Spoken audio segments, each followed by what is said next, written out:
نوس مدبنا زوارت كاميرا قتلا تقريبا لا كبراتن كبران تخاتلتنا لومي زوارت كاميرانا نبي نوزابا مايدما قصيا تنقصايسا زلا اب مايدما زركب عداغا دما بحبرت نعزبوينا እዚ عداغا زي ملاغبو كلتا زواتا ስለዝኾነ ኣዝዩ ስፍሕ ዝበለ عداغاي بزيكو ድማ ብዙሕ ዓይነት ፍርያት እዩ ዝቀርበሉ እንታይ ይኸውን ፍርያት እዚ ፍሓት እዚ عداغا እዚ ከመይ ይኸውን بحبر نتعذب فلوነት ከይህልዎ ዶ بحبر ንከታተሎ ነው ደላው ዘመደ በሲራ ኮረደ ከስክረኩሜ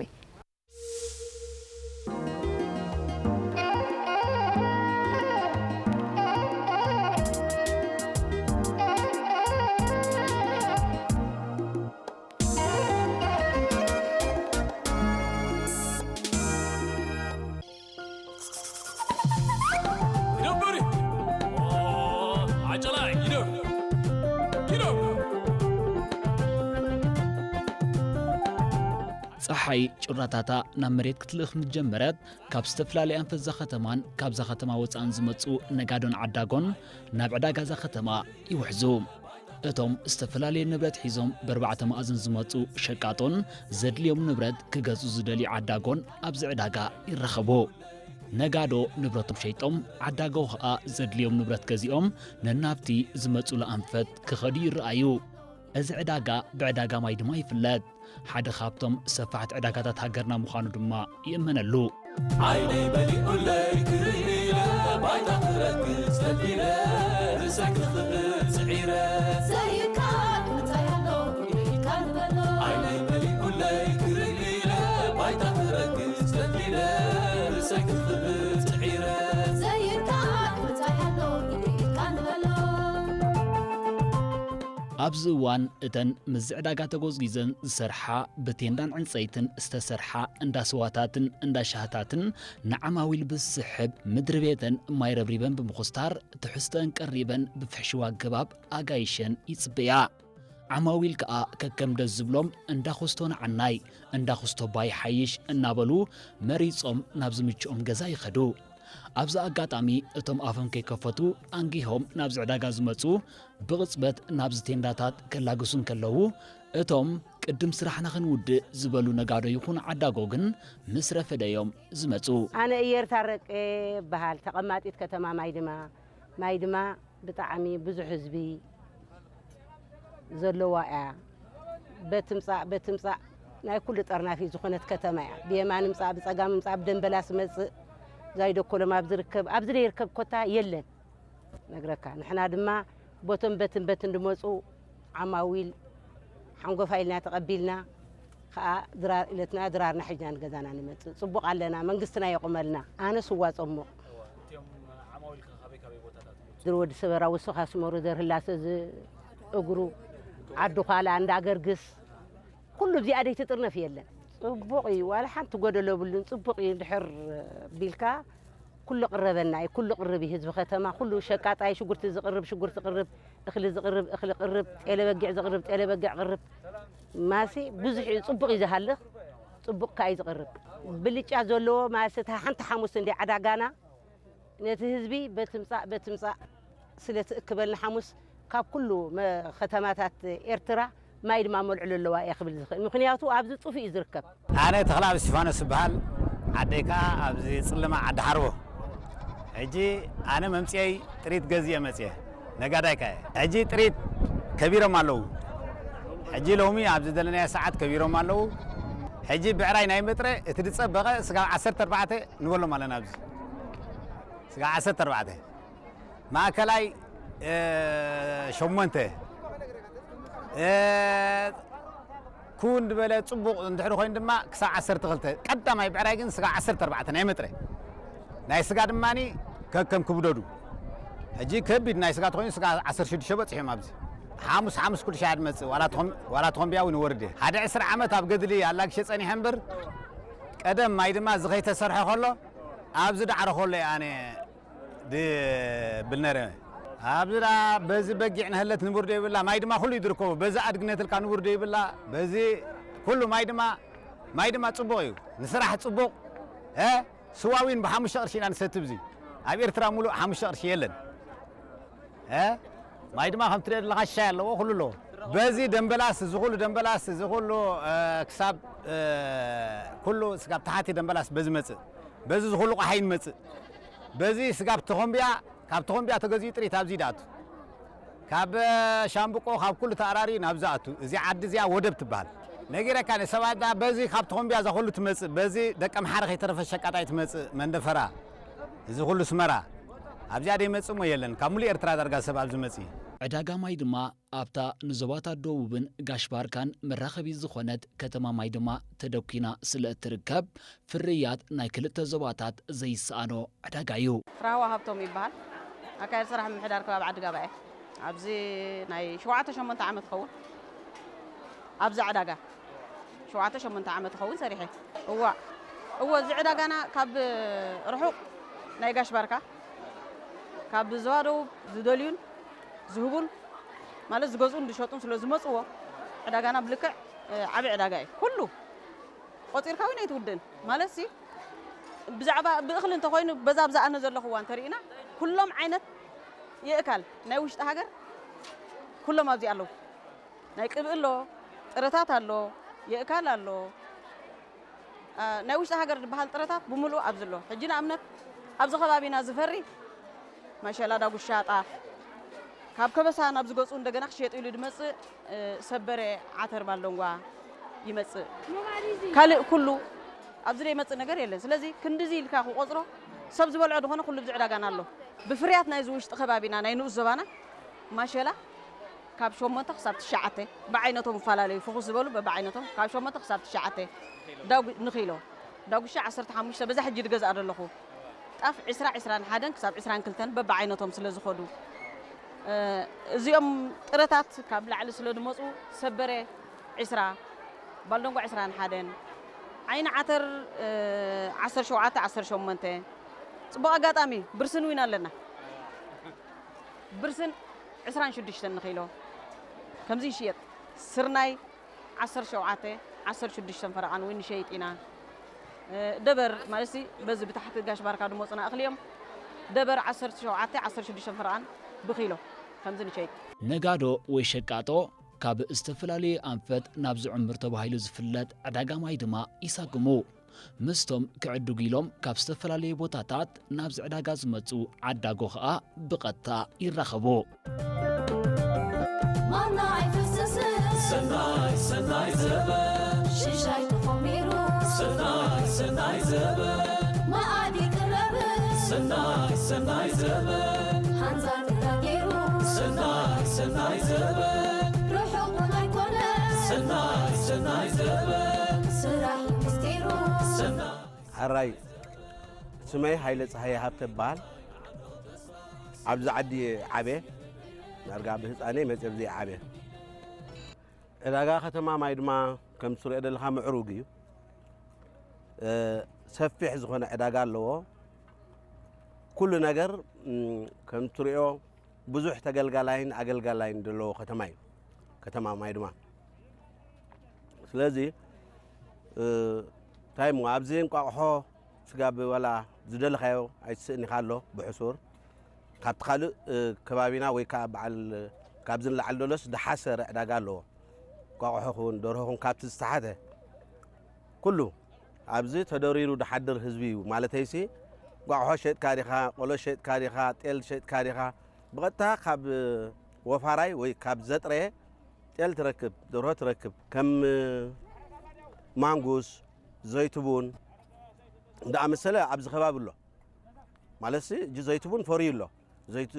زيتون فوريلو زي مانغوس عيفرين مبر قال زي قسطا سلاطة قعبربرة كمادارة بسفيح عبز بوز حيكونن جن كاب كبسايد مس خاب على المندفران كبابين يدمس قال تلبجي عجن زي بملوك ولا سرة ولا نعفل باقي طرفه ناي دمبلاس زايدو كولوم مدرود سبرا بملو قلب بخفيل ناي بعل ماي منه مالتي ماي كوعني عبل در مرام ملو كاب مرب وي كاب فادول نبلو صاب كاب بعل كبابي حجاز كي طرف نجو اداغو يبزي كاو نداراريو شقاطو نابروم نخعبيو نداراريو متيوم ابزي سفي اداغا يدلو تلاين أزبا مولكي دسفحة أبزي متسي كاب استفلالين متس كاب صورنا ولا كاب بعل صورنا حاجة كاب عدقي حد جزيسي نمسبحة زخونة طريق كجوزوس كابزي كاب عدقي إحنا نبز متسي بعد كم حري متسي ما أبزي ولا أدو كجوزو طريق كجوزو خسبحو بعد كم حري بعل عدخلا ماني أسمرا بزي أتوعل. سمعي عزيز فقاري بحال أبز قاب صرح قلت عمتي كوينو دقة صبغ يدلو خمدار شجرتي خاولو خمو كل دقيقة رانشي بنانا كل حين أنا نوعل أبزي. ونجوز أخاو من دفرا يمسألنا عماويل اللوانا من دفرا يمسألنا نحن خابزي أتن تقبلنا خابز نحن صرح نوعل وصبوي تحقوشين بقى تحقوا أصلا مش يصرح وعلنا نعاتن صبوق هذا قرب دعنا تفهم بينا صبوق يخم داقورنا دقنا نعنقل لنا صبوق سالاتن أتاوي صبوقي أنا عندهم قبريوت بحال عندهم قبريوت قبل سلاسة بحال أبزي كتماز ويابز عراقازي دكايد نتفتات نايستفالي بأخلي يكون بستفالي قنطننتي ببزح نغرات عراقانا كايد مالك بقاش لا أخلي كايد أبزي مشيلا داوشا قد حانا بزكواون ببزحي بخبز كبابون يمسك تي خالقن مزحتو بقاش دمس خوينو أبز كمان هنا بومتن تاشم دابلنا نخي ترمري بالدونغا مالو سبر له أنا عثر له زي تاس مسل بزحنا كايدا تفتات ኣብ ዕዳጋ ማይ ድማ ዘየለ ንብረት ዳርጋ የለን ብምልኦም ጥረታት ፍረታት ኣሕምልቲ ጠለበጊዕ ከብቲ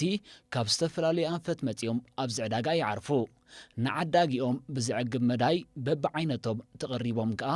ንመሸጣ ድልዋት ይኾኑ ኣነ ገብሪዎት ቀሺ ኣስራት በሃል ኣድራሻይ ዓድወሎ ንዞብ ዓረዛ ምሕዳር ምላድ ማንታ ናብዚ ከዓ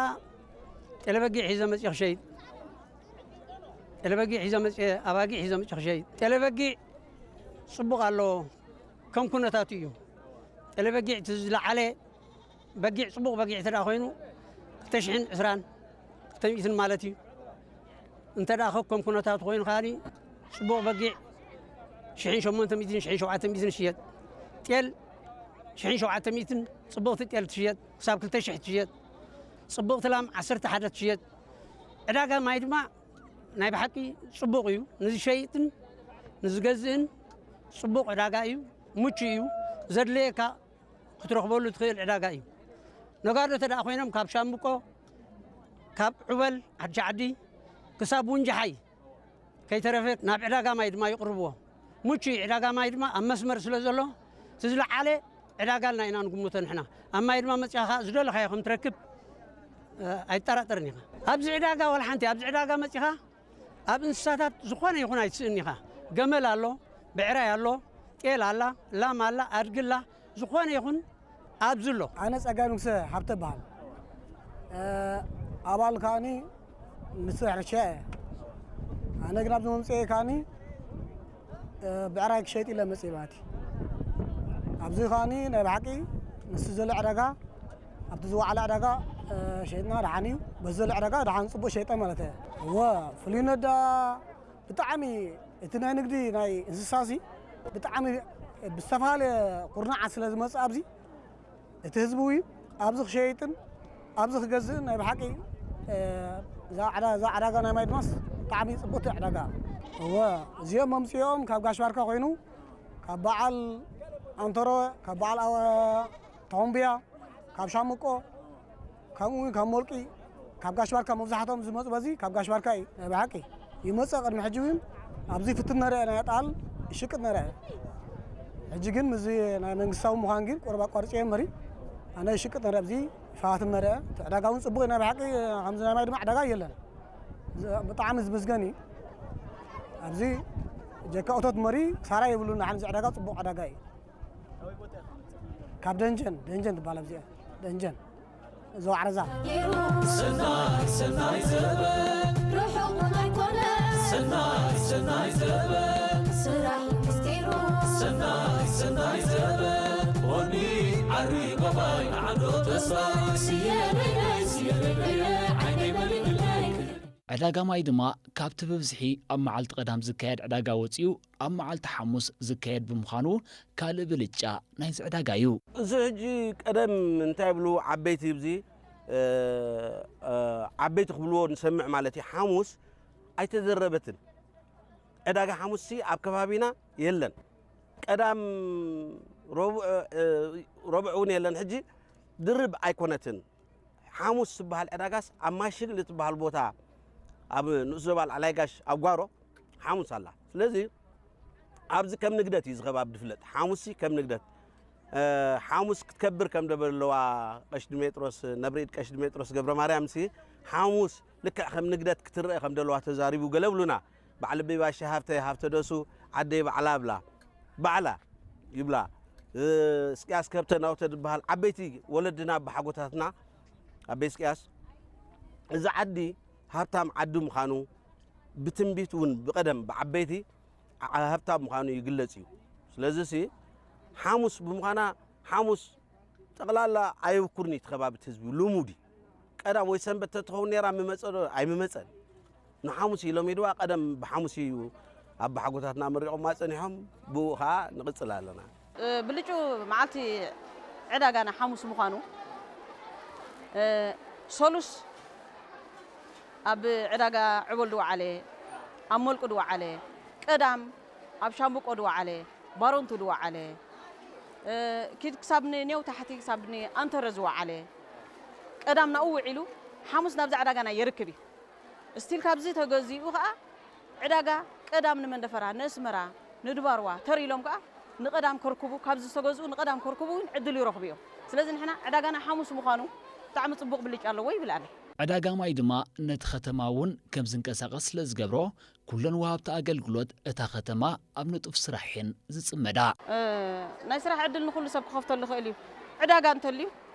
ወሃብቲ ኣገልግሎት ቤት ቁርሲ ቤት መግቢ ሕክምና ናይ ውልቀ ሰባት ናይ ፋርማሲ ይኹን ናይ መንግስቲ ዕዳጋ እንተልዩ ንዓዲ ዓብ ለውጢ ይደምፃ ኣላ ምክንያቱ ኩሉ እቲ ናብቲ ዕዳጋ ዝመፅእ ብወሃብቲ ኣገልግሎት ብቁርሲ ብቤት መግቢ ብመደቀሲ ሆቴላት ኩሉ ዝተገልጋሊ ስለ ዝኸውን ነዞም ከምዚኣቶም ዝኣመሰሉ ትካላት እውን ዕድል ይፈጥር እዩ ምክንያቱ እቲ ዝገዝእ ንሎም መዓልቲ ዕዳጋ ትማሊ መፅኡ ሓዲሩ ኣሎ